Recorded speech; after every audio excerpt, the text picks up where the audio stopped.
Friend, आप सभी को मेरे चैनल में स्वागत है। आज आप देखेंगे संसद की विषय में, संसद की गठन कैसे हुई, फिर दोनों सदनों की संरचना कैसे हुई, राज्यसभा की संरचना कैसे हुई, और आप इसके बारे में आप इसमें पूरे डीपली नॉलेज मैं बताऊंगा। फिर लोकसभा के चुनाव की प्रणाली क्या है, प्रादेशिक निर्वाचन क्षेत्र क्या है, तो मैं इसके विषय में खूब अच्छे से आपको बताने जा रहा हूं। अगर अभी तक मेरे चैनल से आप जुड़े नहीं हैं तो मेरे चैनल को सब्सक्राइब करें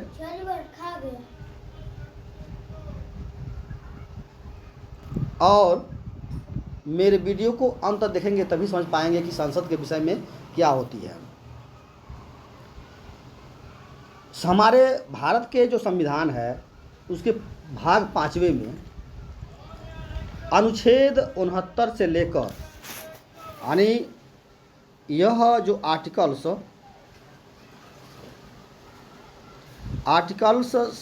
79 से लेकर और यानी 122 मतलब 122 तक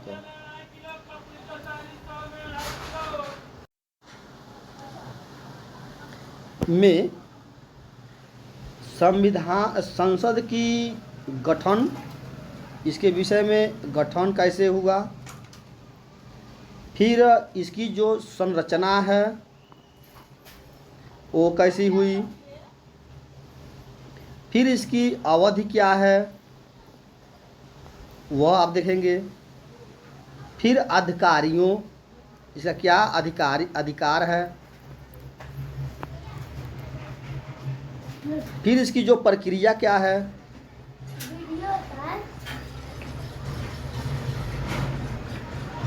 और इसका जो विशेषाधिकार है।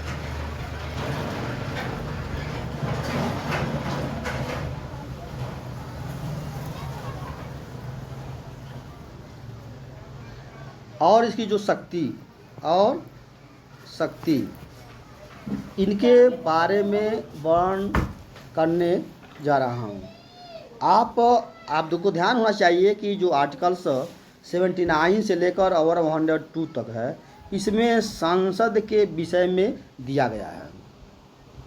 संसद जो है वह सरकार का विधायी अंग होता है। जो संसदीय प्रणाली है जिसमें सरकार के वेस्टमिंस्टर, यानी इसको हम वेस्टमिंस्टर मॉडल भी कहते हैं, इसको अपनाने के कारण जो भारतीय लोकतांत्रिक व्यवस्था है उस संसद की विशिष्ट और केंद्रीय स्थान रखती है। संसद गठन कैसे हुआ वो देखते हैं।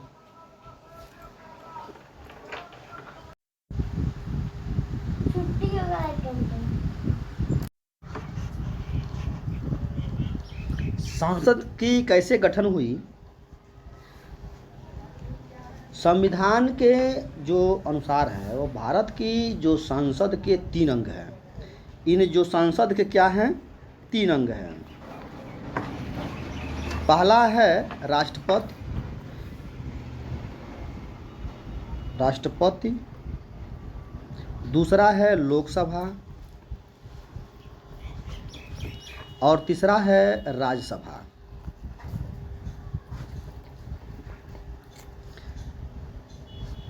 उन्नीस सौ चौवन ईस्वी में राज्य परिषद एवं जनता का सदन के स्थान पर राज्यसभा और लोकसभा शब्द को पहली बार अपनाया गया। राज्यसभा को उच्च सदन कहा गया, उच्च सदन, और लोकसभा को निम्न सदन कहा गया है। इसको निम्न सदन कहा गया। राज्यसभा में राज्य व संघ राज्य क्षेत्रों के प्रतिनिधि होते थे, लेकिन जबकि लोकसभा पूर्ण रूप से भारत के प्रतिनिधित्व करती है। राष्ट्रपति संसद के किसी भी सदन का कोई सदस्य नहीं होता है और न ही संसद में बैठता है। लेकिन राष्ट्रपति संसद का अभिन्न अंग होता है, क्योंकि संसद के दोनों सदनों द्वारा पारित कोई भी विधेयक तब तक विधि नहीं होता है जब तक उस पर जो सांसद होता है इस पर यह लागू न कर दे। मतलब अब तक उस पर जब तक सिग्नेचर नहीं करेगा तब तक वह विधि लागू नहीं होता है।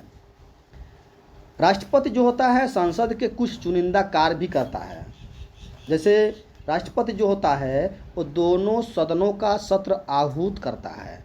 ये लोकसभा और राज्यसभा दोनों सदनों का वह आहूत सत्र करता है, या उसे कहते हैं सत्रावसान करता है। लोकसभा को विघटित कर सकता है, जो संसद होता है वो लोकसभा को विघटित कर सकता है। जब संसद का सत्र न चला हो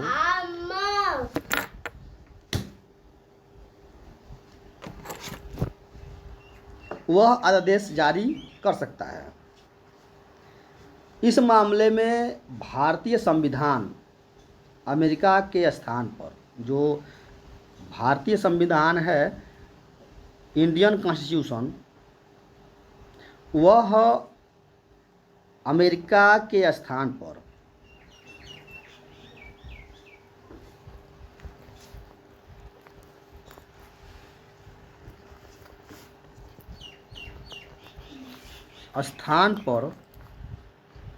ब्रिटेन की पद्धति पर आधारित है।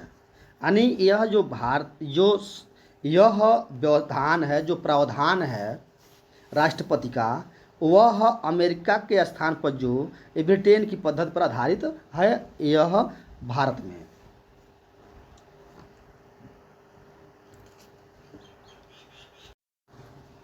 अमेरिकी राष्ट्रपति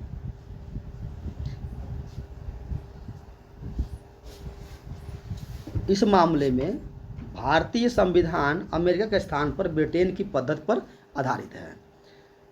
ब्रिटेन की जो संसद ताज है, राजा हो या रानी, हाउस ऑफ लॉर्ड ऊपरी सदन और हाउस ऑफ कॉमन नीचे सदन होता है।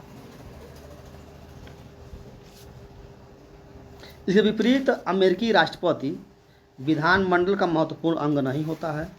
अमेरिका में जो विधानमंडल होता है, जिसे हम कांग्रेस कहते हैं,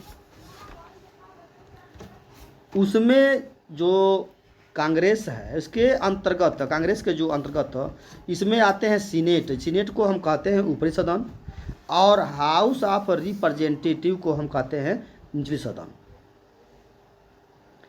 सरकार की जो संसदीय पद्धति में विधायिका और कार्यकारी अंगों में परस्पर निर्भरता पर जोर दिया जाता है।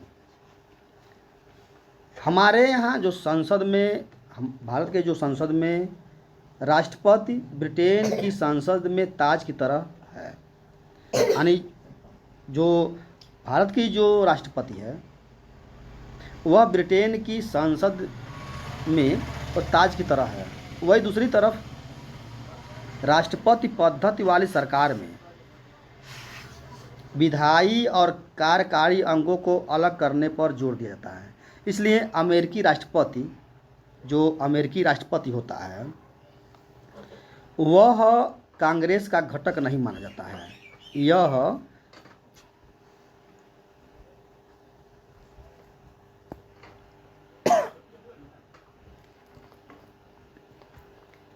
कांग्रेस का घटक नहीं माना जाता है।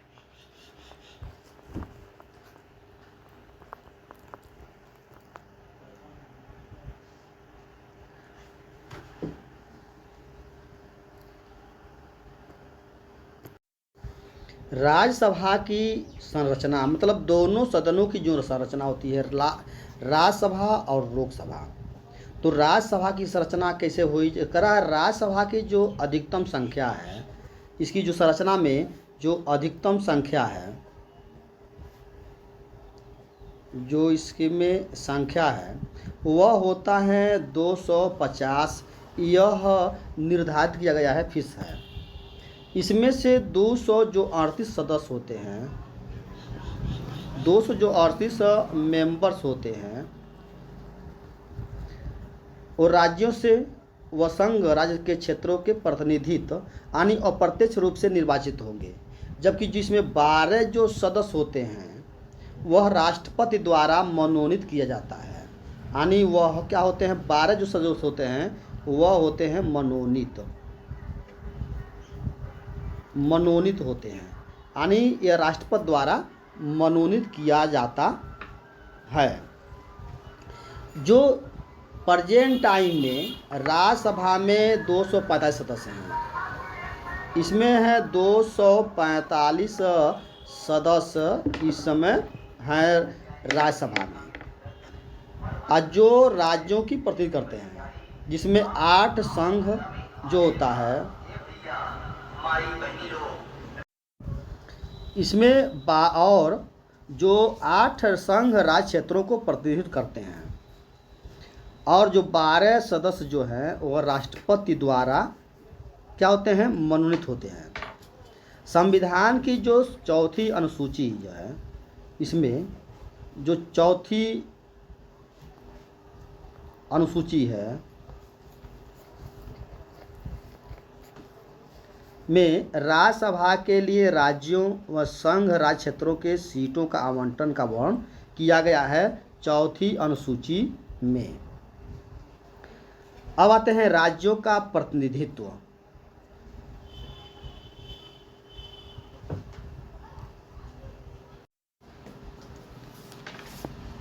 राज्यों का प्रतिनिधित्व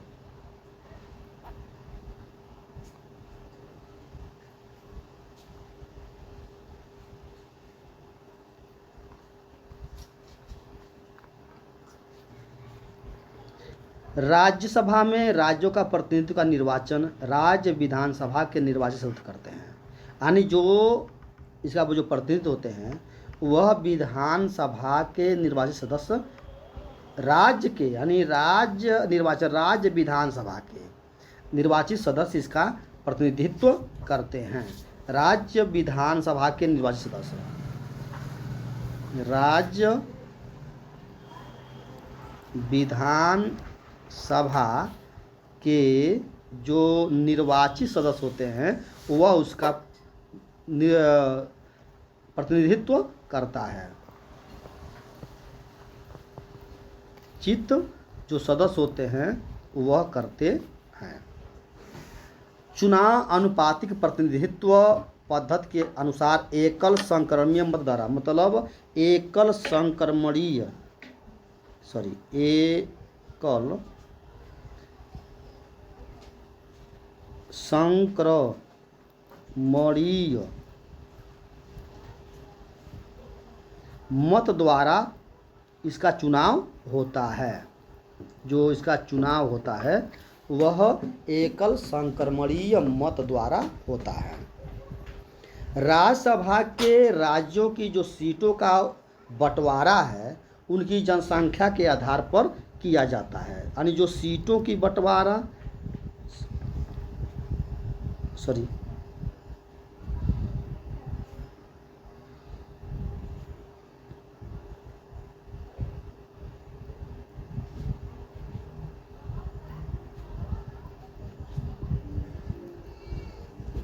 बंटवारा जो होता है वह जनसंख्या के अनुसार होता है, जनसंख्या के आधार पर होता है। इसलिए राज्य के जो प्रतिनिधित्व की जो संख्या है वो अलग अलग राज्यों में अलग अलग होती है। अगर उदाहरण के लिए हम देख लिया जाए तो इसमें देखें, उदाहरण के लिए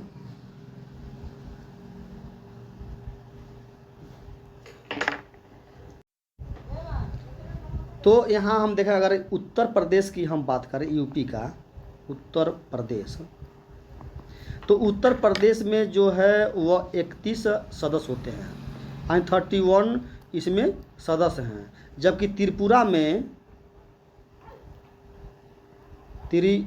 में एक सदस्य होते हैं, जिसके तो लोकसभा और राज्यसभा का। अमेरिका में सीनेट में राज्यों का जो प्रतिनिधित्व बराबर होता है, वही अमेरिका में जो देखा जाए, अमेरिका में जो सीनेट होते हैं उस सीनेट में राज्यों का प्रतिनिधित्व बराबर होता है, यानी जनसंख्या के आधार पर नहीं होता है। अमेरिका में जनसंख्या के स्थान पर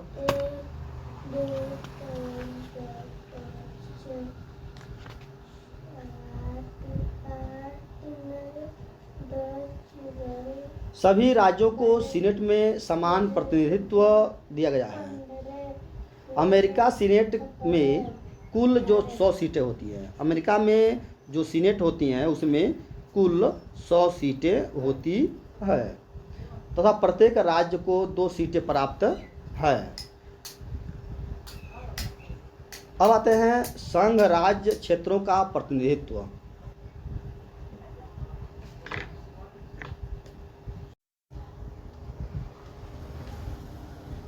देखते हैं राज्य संघ राज्य क्षेत्रों का प्रतिनिधित्व। संघ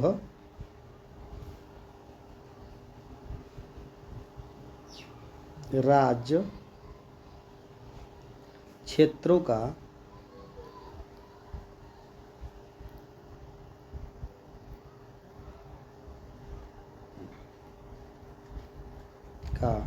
प्रतिनिधित्व।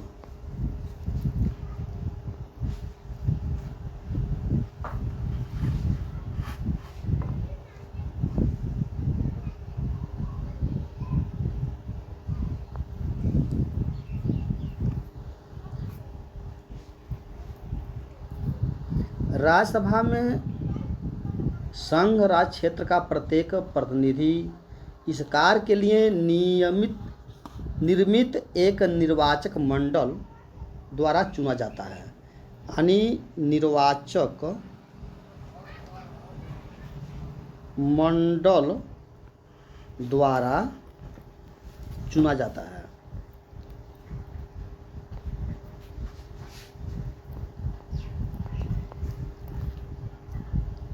यह चुनाव भी आनुपातिक प्रतिनिधित्व पद्धति के द्वारा एकल संक्रमणीय मत द्वारा होता है। 9 संघ जो होते हैं राज्य क्षेत्रों में सिर्फ 3 जिसमें हम 3 जिसमें दिल्ली, पुडुचेरी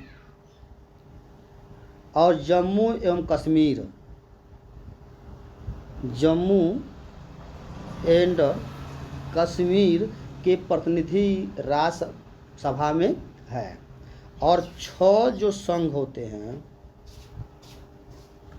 6 संघ शासित प्रदेशों की जनसंख्या तुलनात्मक रूप से काफ़ी कम होने के कारण राज्यसभा में उन्हें अलग प्रतिनिधि प्राप्त नहीं होता है। तीसरा है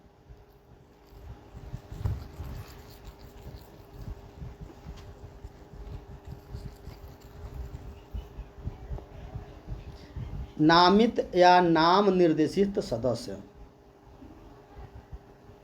नाम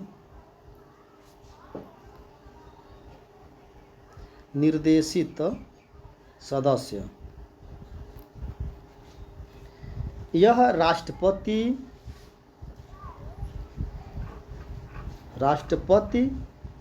राज्यसभा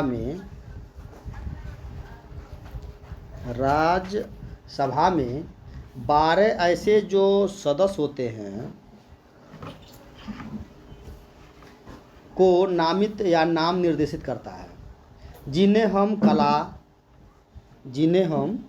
कला, साहित्य, विज्ञान, समाज सेवा,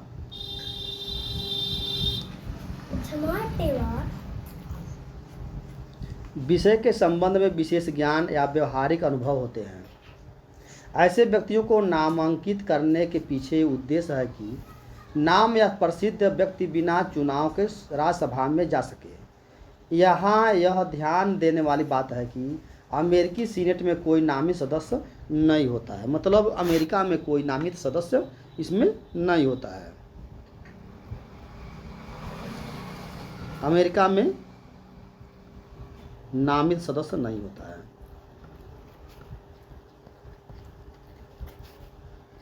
नहीं होता है।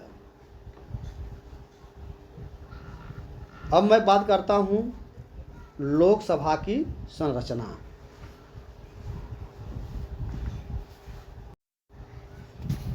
लोकसभा की संरचना, इसमें लोकसभा की जो अधिकतम संख्या है, इसमें संख्या है वह है 552, यह निर्धारित की गई है। निर्धारित की गई है। इनमें से 500 जो 30 सदस्य होते हैं वह राज्यों के प्रतिनिधि, राज्यों के प्रतिनिधि होते हैं, और 20 जो सदस्य होते हैं वह संघ राज्य क्षेत्रों के प्रतिनिधि होते हैं। संघ राज्य क्षेत्रों के प्रतिनिधि होते हैं।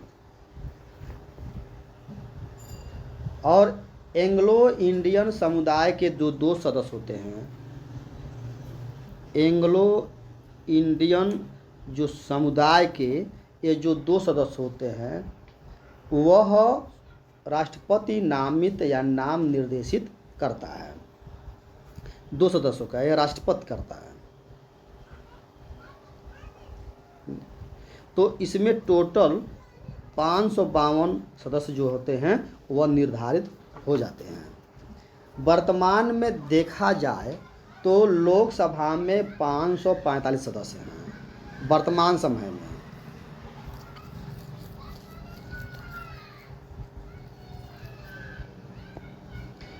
जो लोकसभा में 545 सदस्य हैं, जिसमें से 524 सदस्य जो हैं वह राज्य से हैं। यह 524 सदस्य राज्य से हैं। 19 सदस्य संघ से हैं। 19 जो सदस्य हैं वह संघ राज्य से हैं। संघ राज्य से हैं। और जो दो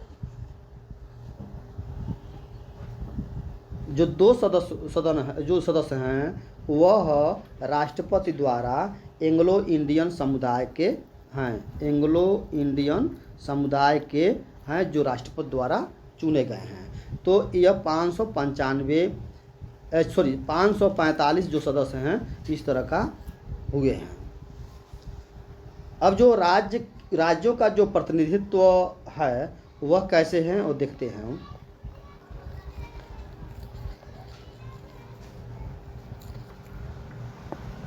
राज्यों का प्रतिनिधित्व, पहला राज्यों का प्रतिनिधित्व। लोकसभा में राज्यों का प्रतिनिधित्व राज्य के विभिन्न निर्वाचन क्षेत्र जो इलेक्टेड एरिया होती हैं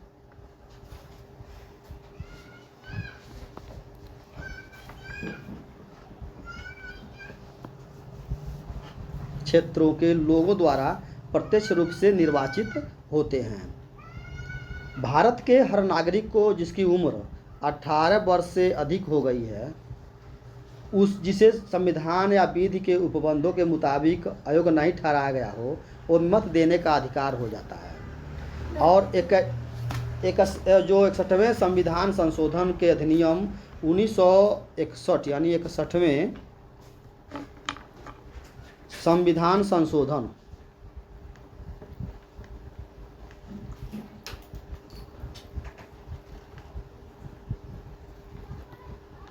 के अधिनियम 1988 के तहत यह मत देने के आयु सीमा 21 से घटाकर 18 कर दी गई। यानी 1988 से पहले उसकी जो सीमा थी वह थी 21 वर्ष, लेकिन 21वें जब संविधान का जो संशोधन हुआ उसमें 1988 में उसको घटाकर 18 कर दिया गया।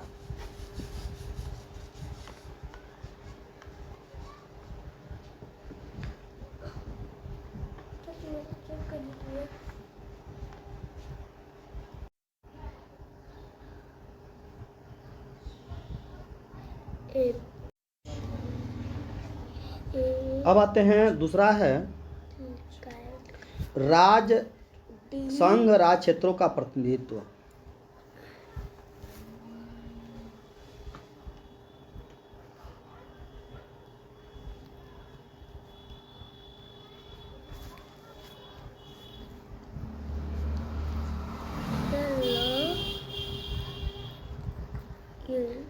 संविधान ने संसद को संघ राज क्षेत्रों के प्रतिनिधित्व को चुनने की विधि का जो निर्धारण का अधिकार दिया है, इसी तरह संसद ने संघ राज क्षेत्रों के अधिनियम जो होते हैं अधिनियम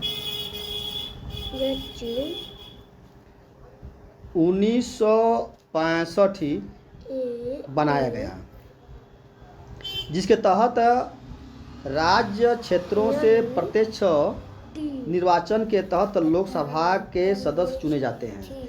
इस अधिनियम के द्वारा लोकसभा के सदस्य चुने जाते हैं।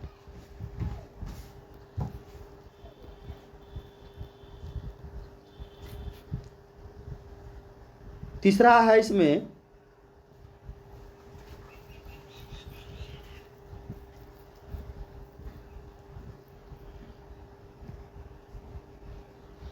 यह होता है निर्देशित सदस्य या नामित नाम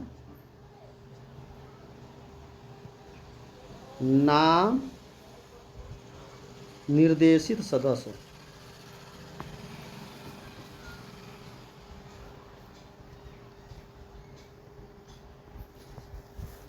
अगर एंग्लो इंडियन समुदाय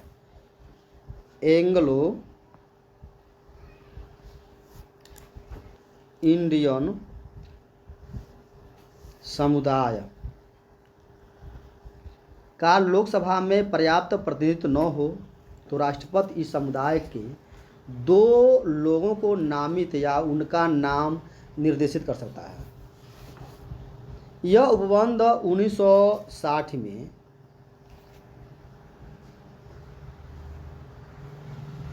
95 संविधान संशोधन अधिनियम 60 में किया गया था, लेकिन यह कहा गया है 95 संविधान संशोधन अधिनियम 2009 में इस उपबंध को 2020 तक के लिए बढ़ा दिया गया है। 2020 तक बढ़ा दिया गया। अब आते हैं लोकसभा की चुनाव प्रणाली क्या है, वह हम बताएंगे।